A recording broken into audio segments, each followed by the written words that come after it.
Hey guys, welcome back to the channel. ಮೊದಲನೇದಾಗಿ W ಅವರು ತನ್ನ ಇಂಟ್ರೋನ ಚೇಂಜ್ ಮಾಡಿದ್ದಾರೆ. ನಿಮಗೆ ಗೊತ್ತಿರಬಹುದು, ರಸಲ್ ಮೇನಿಯಾ 40 ಗಿಂತ ಮುಂಚೆ ಒಂದು ಇಂಟ್ರೋ ನಮಗೆ ನೋಡೋದಕ್ಕೆ ಸಿಗ್ತಾ ಇತ್ತು, ದೆನ್ ನಾವು ಫಾರ್ ಎವರ್ ಟುಗೆದರ್ ಅಂತ. ಅದಾದ್ಮೇಲೆ ರಸಲ್ ಮೇನಿಯಾ 40 ಮುಗಿದ್ಮೇಲೆ ಇನ್ನ ಒಂದು ಹೊಸ ಇಂಟ್ರೋ ನಮಗೆ ನೋಡೋದಕ್ಕೆ ಸಿಕ್ತು, ದೆನ್ ನಾವು ಫಾರ್ ಎವರ್ ಟುಗೆದರ್ ಅಂತ. ಅಂಡ್ ಈಗ ರೆಸಲ್ ಪಲೂಸಾ ESPN ಗೆ ಟೆಲಿಕಾಸ್ಟ್ ಆಗ್ತಾ ಇದೆಯಲ್ಲ, ಅದಕ್ಕೋಸ್ಕರ ಡಬ್ಲ್ಯೂ ಅವರು ಇವತ್ತಿಂದ ಹೊಸ ಇಂಟ್ರೋನ ತಗೊಂಡು ಬರ್ತಾ ಇದ್ದಾರೆ ಅಂತ ಅನ್ಕೋತೀನಿ. ಯಾಕಂದ್ರೆ ಇವತ್ತು ನಮಗೆ ಇನ್ನ ಒಂದು ಹೊಸ ಇಂಟ್ರೋ ನೋಡೋದಕ್ಕೆ ಸಿಕ್ತು. ಅಂಡ್ ಆನೆಸ್ಟ್ ಆಗಿ ಹೇಳ್ತೀನಿ, ಈ ಒಂದು ಇಂಟ್ರೋ ನನಗಂತೂ ಸಿಕ್ಕಾಪಟ್ಟೆ ಇಷ್ಟ ಆಯಿತು. ಓಲ್ಡ್ ಇಂಟ್ರೋ ಇತ್ತಲ್ಲ, ಅದೇ ರೀತಿ ಸಿಮಿಲರ್ ವೇಯಲ್ಲಿ ನಮಗೆ ಈ ಇಂಟ್ರೋ ನೋಡೋದಕ್ಕೆ ಸಿಗ್ತಾ ಇದೆ. ಬಟ್ ರಸಲ್ ಮೇನಿಯಾ 40 ಆದ್ಮೇಲೆ ಬಂದಂತಹ ಇಂಟ್ರೋ ನಿಜವಾಗ್ಲೂ ಒಂಥರ ಜಾತ್ರೆ ತರ ಕಾಣಿಸ್ತಾ ಇತ್ತು. ಬಟ್ ಇದು ನಿಜವಾಗ್ಲೂ ಕೂಡ ಡಬ್ಲ್ಯೂ ಇಂಟ್ರೋ ರೀತಿ ಅಂತಾನೆ ಅನಿಸ್ತಾ ಇದೆ. ನನಗಂತೂ ಈ ಒಂದು ಇಂಟ್ರೋ ಸಿಕ್ಕಾಪಟ್ಟೆ ಇಷ್ಟ ಆಯಿತು. ನೆಕ್ಸ್ಟ್ ಅಪ್ಡೇಟ್ ಕಡೆ ಬರೋದಾದ್ರೆ, ಇದ್ರತಕ್ಕಂಥದ್ದು ನಮ್ಮ ಸ್ಟೆಫನಿ ಮಿಕ್ಮ್ಯಾನ್ ಅವರ ಬಗ್ಗೆ ವಿಚಾರ ನಿಮ್ಮೆಲ್ಲರಿಗೂ ಕೂಡ ಗೊತ್ತೇ ಇರಬಹುದು. ಇವತ್ತು ರೆಸಲ್ ಪಲೂಸಾ ಶೋ ಅಲ್ಲಿ ನಮಗೆ ಅಂಡರ್ಟೇಕರ್ ಅವರ ಎಂಟ್ರಿ ನೋಡೋದಕ್ಕೆ ಸಿಗುತ್ತೆ. ಅಫ್ಕೋರ್ಸ್ ಅಂಡರ್ಟೇಕರ್ ಅವರು ಯಾವಾಗಲೂ ಮಾಡೋ ರೀತಿನೇ ತನ್ನ ಬೈಕ್ ನ ಮತ್ತೊಮ್ಮೆ ಆಫ್ ಮಾಡ್ಕೋತಾರೆ. ಅವರು ಸೀದಾ ಸ್ಟೆಫನಿ ಮಿಕ್ಮ್ಯಾನ್ ಅವರ ಬಳಿ ಹೋಗ್ಬಿಟ್ಟು, ಅಲ್ಲಿ ಚೇರ್ ಖಾಲಿ ಇದೆಯಲ್ಲ, ನಿನ್ ಪಕ್ಕ ಬಂದು ನಾನು ಕೂತ್ಕೋತೀನಿ ಅಂತ ಹೇಳಿ ಸ್ಟೆಫನಿ ಮಿಕ್ಮ್ಯಾನ್ ಅವರನ್ನ 2026ರ ಹಾಲ್ ಆಫ್ ಫೇಮ್ ಗೆ ಮೊದಲ ಇಂಡೆಕ್ಟ್ ಮಾಡಿದ್ದಾರೆ. ನಿಜವಾಗ್ಲೂ ಖುಷಿ ಆಗ್ತಾ ಇದೆ. ಸ್ಟೆಫನಿ ಮಿಕ್ಮ್ಯಾನ್ ಅವರು ನಿಜವಾಗ್ಲೂ ಡಿಸರ್ವಿಂಗು. ಅಂಡ್ ಆ ಒಂದು ವಿಚಾರ ನಮ್ಮ ಸ್ಟೆಫನಿ ಮಿಕ್ಮ್ಯಾನ್ ಅವ್ರಿಗೂ ಕೂಡ ಗೊತ್ತಿರ್ಲಿಲ್ವಂತೆ. ಈ ಒಂದು ವಿಚಾರನ ನಮ್ಮ ಟ್ರಿಪಲ್ ಎಚ್ ಅವರು ಪೋಸ್ಟ್ ಇವೆಂಟ್ ಅಲ್ಲಿ ರಿವೀಲ್ ಮಾಡಿದ್ದಾರೆ. ಸೊ ಅವರು ಇಂಡೆಕ್ಟ್ ಆಗ್ತಾ ಇರತಕ್ಕಂತಹ ವಿಚಾರ ಅವ್ರಿಗೇನೆ ಗೊತ್ತಿರ್ಲಿಲ್ವಂತೆ. ಏನೇ ಆಗಲಿ ಗೈಸ್, ನಮ್ಮ ಸ್ಟೆಫನಿ ಮಿಕ್ಮ್ಯಾನ್ ಅವರು 2026ರ ಹಾಲ್ ಆಫ್ ಫೇಮ್ ಗೆ ಇಂಡೆಕ್ಟ್ ಆಗಿದ್ದಾರೆ. ಅಂಡ್ ಅವರಿಗೆ ಕಂಗ್ರಾಚುಲೇಷನ್ಸ್ ನ ಖಂಡಿತವಾಗ್ಲೂ ತಿಳಿಸಲೇಬೇಕು. ನೆಕ್ಸ್ಟ್ ಅಪ್ಡೇಟ್ ಕಡೆ ಬರೋದಾದ್ರೆ, ಇದ್ರತಕ್ಕಂಥದ್ದು ನಮ್ಮ ಬ್ರಾಕ್ ಲೆಸ್ನರ್ ಹಾಗೆ ಪಾಲಿಮಿನ್ ಅವರ ಬಗ್ಗೆ. ನಿಮಗೆ ಗೊತ್ತಿರಬಹುದು, ಕಳೆದ ಸ್ಮ್ಯಾಕ್ ಡೌನ್ ನ ಬ್ಯಾಕ್ ಸ್ಟೇಜ್ ಅಲ್ಲೂ ಕೂಡ ನಮಗೆ ಬ್ರಾಕ್ ಲೆಸ್ನರ್ ಹಾಗೆ ಪಾಲಿಮಿನ್ ಅವರ ನಡುವೆ ಒಂದು ಸೆಗ್ಮೆಂಟ್ ನೋಡೋದಕ್ಕೆ ಸಿಗುತ್ತೆ. ಅಂಡ್ ಆ ಒಂದು ಸೆಗ್ಮೆಂಟ್ ಅಲ್ಲಿ ನಮ್ಮ ಬ್ರಾಕ್ ಲೆಸ್ನರ್ ಅವರು ಪಾಲಿಮಿನ್ ಅವರಿಗೆ ಹೇಳ್ತಾರೆ, ನಾವಿಬ್ರು ಕೂಡ ಸ್ವಲ್ಪ ಮಾತಾಡಬೇಕು ಅಂತ. ಅಂಡ್ ಅಷ್ಟೇ ಅಲ್ಲ, ಇವತ್ತಿನ ರೆಸಲ್ ಪಲೂಸಾ ಶೋ ಅಲ್ಲೂ ಕೂಡ ನಮ್ಮ ಬ್ರಾಕ್ ಲೆಸ್ನರ್ ಅವ್ರನ್ನ ಇಂಟ್ರೊಡ್ಯೂಸ್ ಮಾಡೋದಕ್ಕೆ ನಮ್ಮ ಪಾಲಿಮಿನ್ ಅವರು ಬರ್ತಾರೆ. ಅಂಡ್ ಓಲ್ಡ್ ಟೈಪ್ ಅಲ್ಲಿ ನಮ್ಮ ಬ್ರಾಕ್ ಲೆಸ್ನರ್ ಅವರಿಗೆ ಒಂದು ಬಿಗ್ ಇಂಟ್ರೊಡಕ್ಷನ್ ನ ಪಾಲಿಮಿನ್ ಅವರು ಕೊಡ್ತಾರೆ.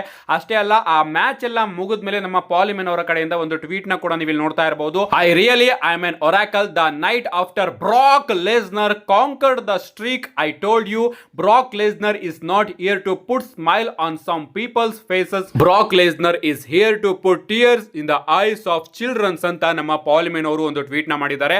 ಅಂದ್ರೆ ನಾನು ಇನ್ನೂ ಕೂಡ ಒರಾಕಲ್ ಅಂತ ನಮ್ಮ ಪಾಲಿಮಿನ್ ಅವರು ತಿಳಿಸ್ತಾ ಇದ್ದಾರೆ.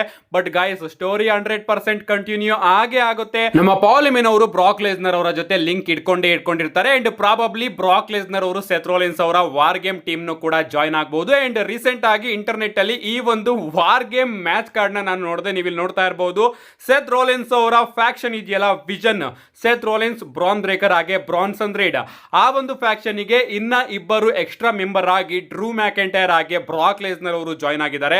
ಬಟ್ ಇವರ ಆಪೋಸಿಟ್ ಅಲ್ಲಿ ನೀವು ನೋಡ್ತಾ ಇರಬಹುದು ಯಾರ್ಯಾರಿದ್ದಾರೆ ಅಂತ. LA Knight, CM Punk, Roman Reigns, Cody Rhodes ಹಾಗೆ ಜಾನ್ ಸಿನಾ ಅವರು ಇಷ್ಟು ಜನರ ಅಪೋನೆಂಟ್ ಆಗಿ ನಮಗೆ ನೋಡೋದಕ್ಕೆ ಸಿಗ್ತಾ ಇದ್ದಾರಂತೆ. ನಿಜವಾಗ್ಲೂ ಈ ರೀತಿ ಏನಾದ್ರೂ ಡಬ್ಲ್ಯೂ ಅವರು ಈ ಬಾರಿಯ ವಾರ್ ಗೇಮ್ ನ ನಿಜವಾಗ್ಲೂ ಪ್ಲಾನ್ ಮಾಡಿದ್ರೆ ಆಸಮ್ ಆಗಿರುತ್ತೆ.